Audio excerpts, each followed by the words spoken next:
गौंडरे नेर्ले या शाळेतील विद्यार्थ्यांची अचानक एस टी बंद केल्यामुळे करमाळा आगार प्रमुखांच्या कार्यालयासमोर विद्यार्थ्यांचे ठिय्या आंदोलन. दीदी, आज तुम्ही कशासाठी आला तिथे? एसटी नाहीये. एसटी चालू करण्यासाठी आज आम्ही इथे आलो आहोत. नाव काय तुझं? जीविका हनुमंत भोसले. आज गाडी आली नाही का? नाही आली आज गाडी. जवळजवळ आम्ही 9:30 पर्यंत वाट बघत होतो गाडीची. रोज येत होती? हो, रोज आम्ही शाळेत.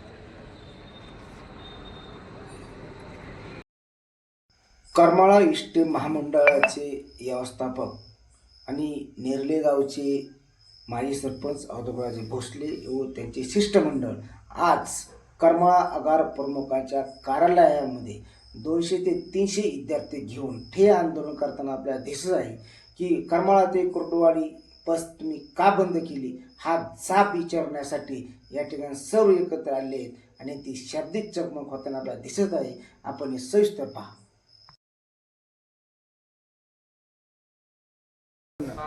त्याला आमच्याकडे जवळजवळ 64 रुपये पर किलोमीटर खर्च आहे प्रत्येक गाडी. आतापर्यंत 1500 मध्ये मला होतं किती मला सांगा. आणायला लावलाय करमाळा ते कुर्डुवाडी नेर्ले मार्गाची बस सेवा सुरू होती. ते अचानक आज बंद झाल्यामुळे त्याचे गैरसोय झाली. यावर आपलं ते नेरलेपासून पुढे वर कुर्डुवाडी पर्यंत त्या बसचं अजिबात उत्पन्न नव्हतं. त्यामुळे आम्ही ती बस विद्यार्थ्यांच्या सोयीसाठी नेरल्यापर्यंत सोडली गेली. आज विद्यार्थी इथं आले पण गाडी आज नव्हती का? नाही, आज गेलेली आहे गाडी. मागणी काय होती ग्रामस्थांची ग्रामस्थांची मागणी तरी कुर्डुवाडी पर्यंत आहे, पण आपण 15 तारखेपासून आजपर्यंत चालवली कुर्डुवाडी. परंतु ते उत्पन्न तसं प्रतिसाद प्रवाशांचा नाही, त्यामुळे आपण ती बंद केली. आता जो मार्ग काढला तुम्ही करमाळा ते कुर्डुवाडी गाडी किती दिवस चालणार? आता सध्या प्रवासी म्हणजे ग्रामस्थांच्या मागणीनुसार एक आणखीन 15 दिवस मी चालवतो. जर प्रवासी प्रतिसाद नाही भेटला तर विद्यार्थी फेरीच आपण चालू ठेवू नेरल्यापर्यंत. ग्रामस्थ आणि विद्यार्थ्यांना घेऊन करमाळा आगारात आला, काय मागणी होती? आमच्या गावाला बसची सोय नाही. आमचं गाव गौंडरेपासून 6 किलोमीटर अंतर, गौंडरेपासून अंतर 3 किलोमीटर आहे.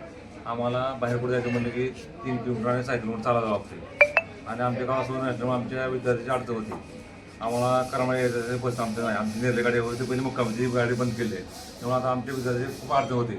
आमच्या बस नसल्यामुळं आमच्या गावात बाहेरगावचे लोक मुली असं नको म्हणतात. बस नसल्यामुळे आमच्या गावात मुलं करायला लोक नको म्हणतात. एवढं आमच्या वाईट अवस्था आहे. दुसरी गोष्ट म्हणजे बस नसल्यामुळं आमच्या गावातल्या मुली 50% शाळा शिक्षण घेत नाहीत.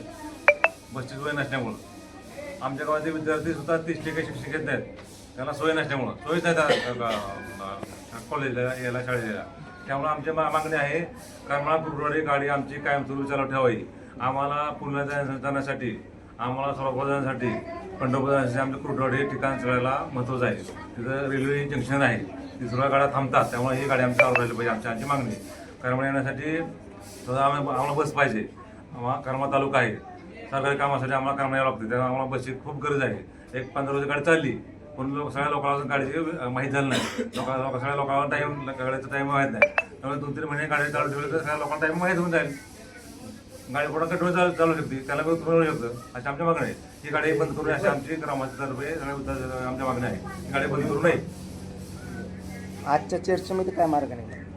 आज साहेबांनी सांगितले गाडीला उत्पन्न कमी येतं आहे तर आम्ही ही गाडी आणखी 15 रोजी चालू ठेवू आणि पुन्हा उत्पन्न तर आमची मिटिंग घेऊन पुन्हा गाडी निर्णय सांगितलं. मिटिंग घेऊन हे आपल्याला म्हणजे विद्यार्थ्यांसाठी काय तिथं गैरसोय होती काय? हो, आमची मुलं शिक्षण कमी, आमची मुलं शाळेत पालक मुलं शाळेत घालणार नाहीत. गौंडपुढे यायचं कसं? आमच्या गावाच्या हायस्कूल नाही, आमच्या गावात सोय नाही, मग शाळेमुळे येणार. आगार प्रमुखांचं म्हणणं आहे की विद्यार्थ्यांची गैरसोय होत नाही, म्हणजे विद्यार्थ्यांसाठी गाडी आहे असं म्हणतात. पण आमच्या लोकांना सोलापूर जायचं. आमच्या सोलापूर काय काम होतं? आमच्या सोलापूर जायचं. त्या लोक आमचे कुणाला काम आहे काय पुरं आमच्या कुणाला काम आहे त्या आम्ही जायचं कुणाला. त्यासाठी सोयच नाही. सोयीच आमच्या गावाला सोयीच नाही कुठे. या प्रकारे आपण म्हणजे परिवहन मंत्र्यांपर्यंत निवेदन दिलंय का? वरिष्ठांपर्यंत काय निवेदन आम्ही दिलंय? सोलापूरला निवेदन दिलेलं आहे. आम्ही परिवहन तीनदे भेटले परिवहन.